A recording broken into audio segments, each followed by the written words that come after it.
Shalom to you from oneforisrael.org. This week's Torah reading, Vayera, is found in Genesis 18 to 22. The title of the parasha means, "And he appeared," and is taken from the first Hebrew word of Genesis 18:1. And the Lord appeared to him by the oaks of Mamre as he sat at the door of his tent in the heat of the day.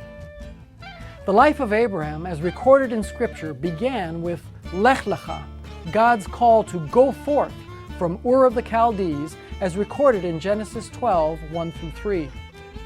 God promised to give Abraham the land of Canaan, to make him a great nation, to bless him, and to make him the channel of divine blessing to all the families of the earth.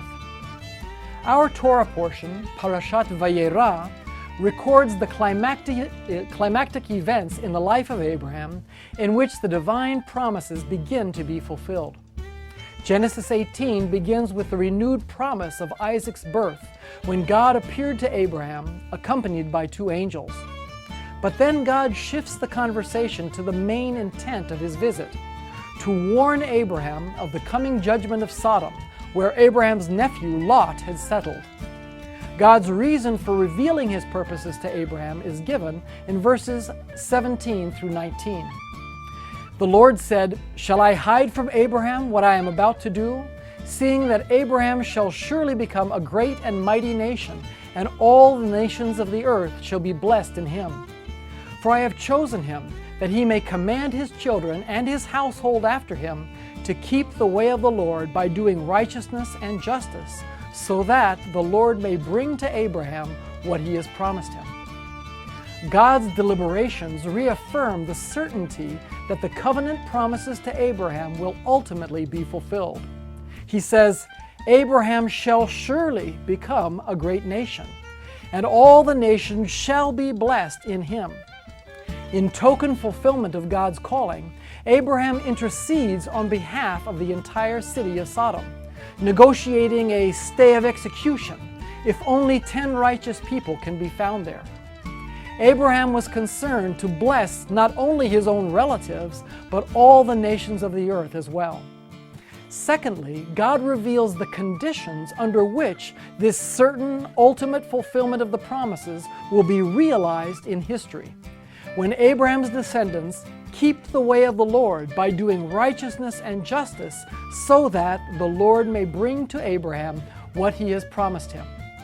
While God's promised blessing is certain and irrevocable, according to Romans 11:29, it will only be experienced in full when Israel is truly and totally devoted to God. Abraham himself underwent years of tests and many failures on his way to becoming a man of total devotion and unshakable faith.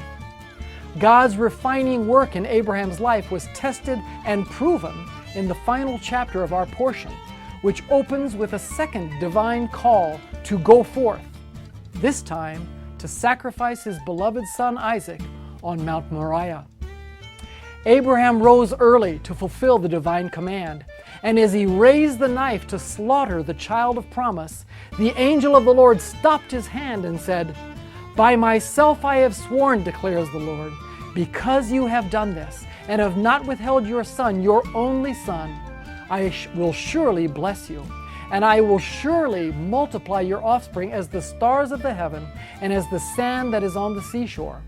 And your offspring shall possess the gate of his enemies, and in your offspring shall all the nations of the earth be blessed, because you have obeyed my voice." May the God of Abraham, who faithfully works in the lives of all those whom he has called, bring each of us to that point of true and total devotion which inherits the blessing. Please join us next week for another installment of 5 Alive. Wishing you God's shalom from One for Israel. And don't forget to share.